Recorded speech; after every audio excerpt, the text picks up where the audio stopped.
Hello and welcome to the weekly vmcampos Comic Book Club. I'm your host, vmcampos.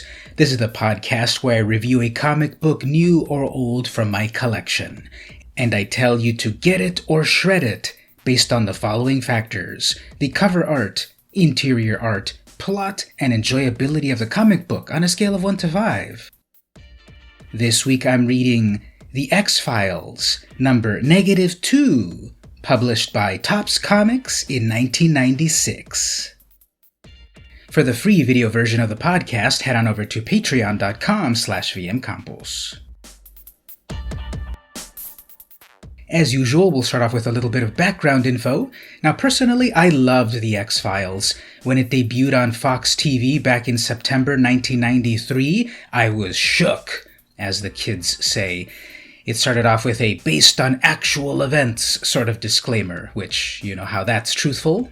And I was always susceptible to sort of like supernatural, weird, esoteric, scary things. And to see this show on television about alien abductions, and this really weird guy, Fox Mulder, and the awesome Dana Scully working at the fringes of the FBI, I was on board. I was sold on that very first episode. I watched the series religiously from 1993 until its end.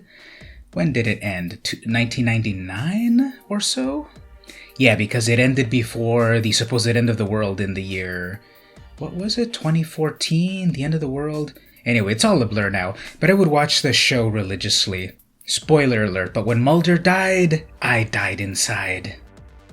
Interestingly, I never really read much of the X-Files comics, even though I was of course into comics. By the time the X-Files was out, however, I was more into Lobo comics, and then by the late 90s, I wasn't picking up comics as much as before, so I kind of missed the boat on the X-Files comics. But I did get issue number 1, 2, and 3 of the X-Files, and I was so happy to have number 11,000 out of, 100,000 of issue number 1. There was the issue number 1, 2, and 3. They had printed on the cover which one out of the 50,000 or whatever were printed, and I was happy to get my own copy. I was shocked years later to find out that actually that was a second printing, which was trash. For a long time, I thought, yeah, my issue number 1, $50 copy of the X-Files number 1. I'm gonna die with it in my grave. But it's actually the second printing, and not really valuable at all. Recently on eBay, I started to pick up some of these older issues for the nostalgia of it all. I also picked up issue number 0, which was the comic adaptation of that pilot episode. I might review it in the future. There was an issue -1, which reprinted some hard-to-find stories, and an issue -2. Little side story on negative numbers. So there had been issues number 0 a few times. To my knowledge, they first really got into the public consciousness in the 90s when there was 0 Hour from DC. That was in 94, I believe, 95 or so. Basically, every comic was in issue number 0 to tell an origin or an alternate origin of those characters. Marvel had their own also issue number 0s for a few of their books. And they actually then did an issue -1 a few times. Well, the X-Files went one step further. They went to -2. To my knowledge, and I didn't do a whole lot of research, I apologize, I didn't see if there were a lot of -2 issues out there. Is the X-Files the only comic book in history with an issue number -2? If you know the answer otherwise, I'd love to hear about it. And lastly, a little bit of background info on Topps Comics. This is a long-gone comic publisher that was publishing between 1993 and 1998. It was mostly licensed works. They did the X-Files comic. They did Jurassic Park. They did Zorro. They also worked with Jack Kirby in his final years to release a variety of his unpublished work from the 70s, plus new stuff. They did public domain work in terms of Dracula, Zorro.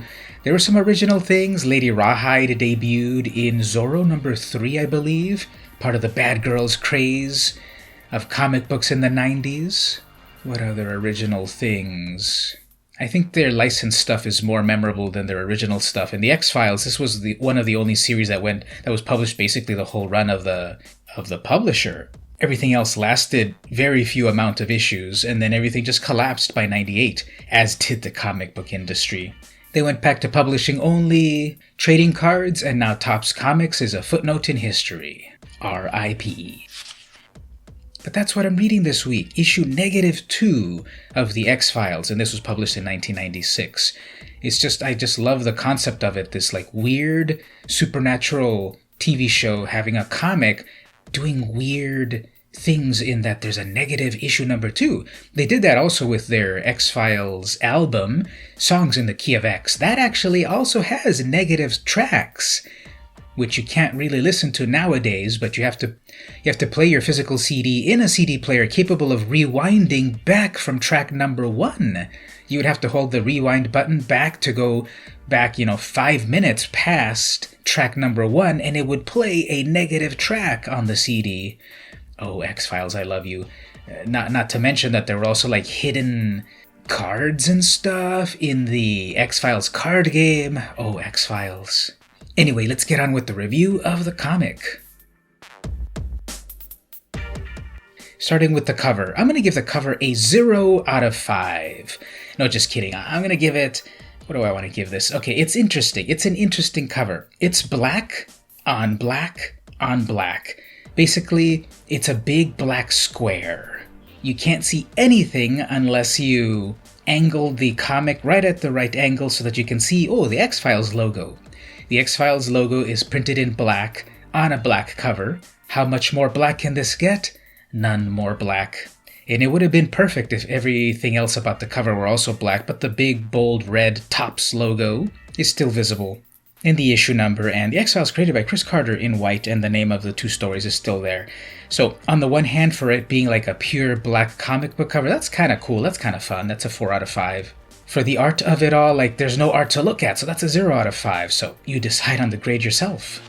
Interestingly, the credits state cover artists Jim Salicrup and Brian Borner. And I know Jim Salicrup is more of an editor in the world of comics. I didn't know he actually did any art, but I guess he edited Brian Borner to say, yeah, make it black, put that in black and put that in black, and we got it. And they both get their credits, so that's kind of interesting. But yeah, that's that cover. The interior art, well, there are 2 stories, because the big idea with issue -2 is that it's publishing hard-to-find stories that were originally published in different places, not the regular comics continuity. So we've got a couple of artists. On the first story, The Pit, we have Charles Adlard as the artist, and he was doing the usual art in the regular series. You might recognize him nowadays as Charlie Adlard, famous for doing hundreds of issues of The Walking Dead comic with Robert Kirkman at Image Comics. But this is where he really cut his teeth, doing a monthly comic book over at Topps in the 90s. Letterer is John Workman, George Freeman, Laurie Smith as colorists, and Digital Chameleon as separations. Whatever happened to Digital Chameleon? I remember them all the time in various credits throughout the 90s. The second story is The Silent Sword. That one's by Claude St. Aubin, penciler, Armando Gill, inker, John Workman, letterer, and Digital Chameleon, color design and rendering. The art on both books is very enjoyable. It's a realistic style. The caricatures of Mulder and Scully are pretty good. They really look like David Duchovny and Gillian Anderson. It does feel like a TV show. It does feel cinematic. It's a great shot in the first story of The Pit, Mulder lowering himself down into said pit, with some crazy guy about to shoot someone else. He's going down! Do you hear me? They want him, and they can have him. Oh, crazy guys that Mulder always encounters. There's a couple of panels where there's some narration of some entity that isn't really explained, but that's on par for the X-Files. And there's like a ghostly apparition at some point with a lot of great green tones. So the environments are developed pretty well. Character anatomy is good. Panel layouts are good. I'm going to give it a 4 out of 5, however, because it just feels... something about it. It doesn't feel like a 5 out of 5. I think Adlard was starting off at this point, so his art would still improve throughout the years. It's nonetheless enjoyable, and there's a few interesting shots and compositions, like there's a couple of lights from the entities, I guess, and there's some great specular highlights and reflections that look pretty good. The second story is not by Adlard. It's by Aubin and Gill. So it does look different. The style is different. The lines are thinner. The line weight is thinner in this story compared to the other one. Plus the faces, you can tell a different artist drew them. Some of the backgrounds are a little simplistic in terms of just simple gradients, and at other points they are a more detailed environment. I think Mulder and Scully actually look a little bit more like Mulder and Scully than Adlard's work. I'll also give this a 4 out of 5. I think what also brings down the grade a little bit on these is that this is cheap newsprint. I think by this time, 1996, we were used to like good glossy quality paper on most comics, but Topps being a brand new independent publisher, I guess they went with the cheaper newsprint. I think the book suffers for it. When I opened it up and I read through it, I remembered, wow, yeah, newsprint used to be pretty cheap in comic books. How times have changed. The plot. Okay, the first story, called The Pit by Stefan Petrucha, is the writer, and the second, The Silent Sword, is by John Rossum. The Pit was originally presented in the X-Files magazine number 1, Winter 96, and The Silent Sword was originally presented in the X-Files magazine number 2, Summer 96. As I said, the first story, the very beginning starts off with chip chip whir whir crunch crunch. There they go at it again. Chip chip whir whir crunch crunch. You'd think I was a cure for all ills, or a piece of God's love, but I'm not. Chip chip whir whir crunch crunch. Been at it now for 200 years. Chip chip whir whir crunch crunch. Okay, what I'm getting at is that's kind of terrible writing. And it's not even resolved what that entity is, or whoever is saying that in perfect English. There's a shot of some sort of underground gate, and the pit is about these miners that are going into a pit, and there's supernatural stuff that happens. Ultimately, nothing is resolved. The two main characters, besides Mulder and Scully, die in the pit, of course. And the final frame of Mulder's camera shows some sort of hands reaching out to grab one of the guys that falls into the pit. And the entity speaking one last time, "And it's just a matter of time, my darling, till someone comes knocking again. Chip, chip, whir, whir, crunch, crunch." The end. So I'm used to the X-Files having unsatisfying endings, but I don't know why this one rubbed me even the worst way on this. So this story, 3 out of 5. In such a short amount of time, this is half the comic book because there's 2 stories here. In such a short amount of time, nothing happened at all, basically. Mulder droned on about, in 1892 this happened, and in 1927 this happened, trying to distract the guy so that they can gas him. That didn't work, he ends up getting killed. Spoiler alert. And then the story just ends, and it's supernatural stuff, and it just ends. So that's a 3 out of 5. I thought the second story was a little bit better, The Silent Sword. Basically, a marketing executive buys a samurai sword at an auction, and it looks like the sword is possessing him. He kills one of his rivals with the sword and the secretary and like 5 other people. Mulder and Scully come onto the case because Mulder talked to the curator of the original owner of the sword, and basically this was a sword that was used to slay demons back in ancient Japan, as the legend goes. And it was full of so many demons that if the samurai killed one more demon, all of those demons would come back to the earth. So the samurai kills one more demon, but then kills himself, so the demons are locked in the sword. Oh, now, 200 years later or whatever, this Madison Avenue executive has the sword, and it's possessing him to kill everyone.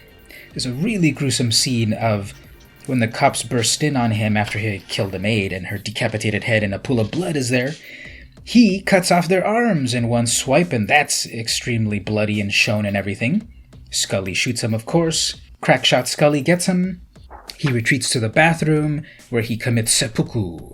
And so, this demonic sword was possessing someone in the modern times. But wait a minute, the curator says, that's strange. As I said, the power items in Newton's collection were not meant to be auctioned off. When Agent Mulder contacted me, About these incidents, I was alarmed but unable to check to see that the sword was missing because it's being held in a vault with a time lock. This is not the sword of Minamoto. It appears that whatever demons Donald was hearing were his own. So that's kind of a twist ending that I like a little bit better than the first story. That this wasn't the famous sword possessed of demons possessing the new owner.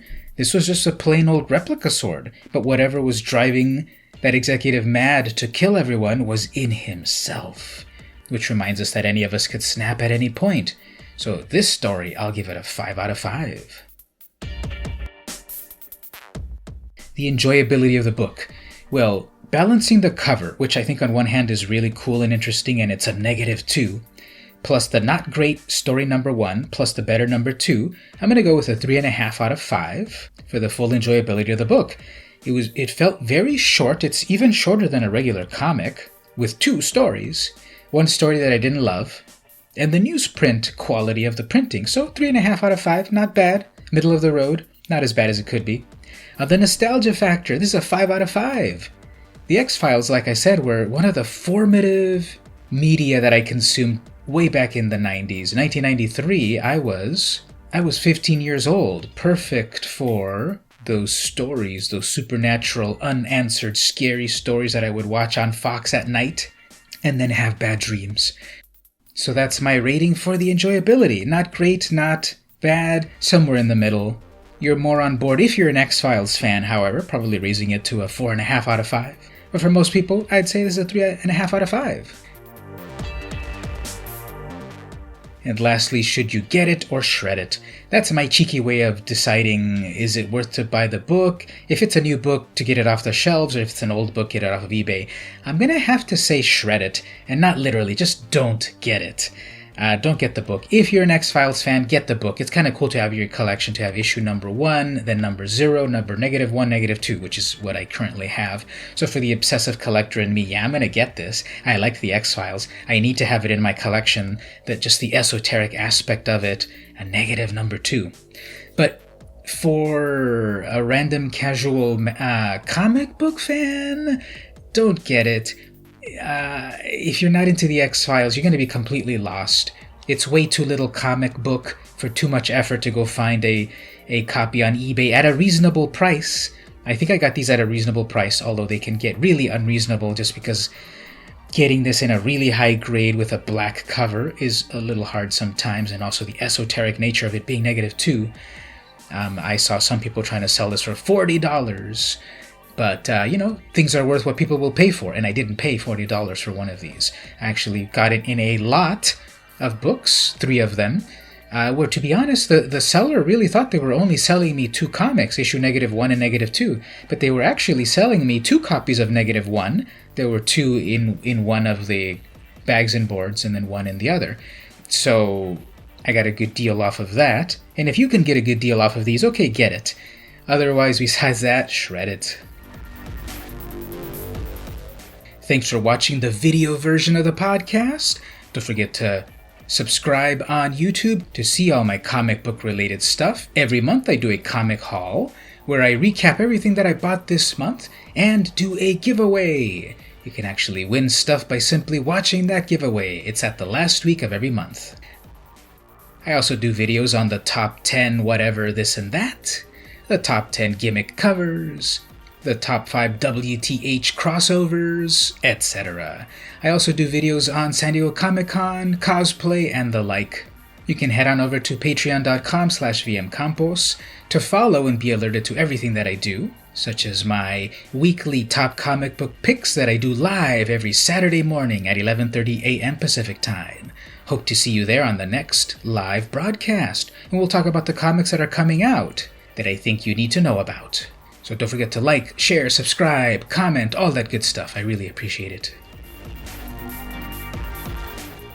This week I read The X-Files number -2, published by Topps Comics in 1996. This has been the weekly VM Campos Comic Book Club, and I'll see you next week.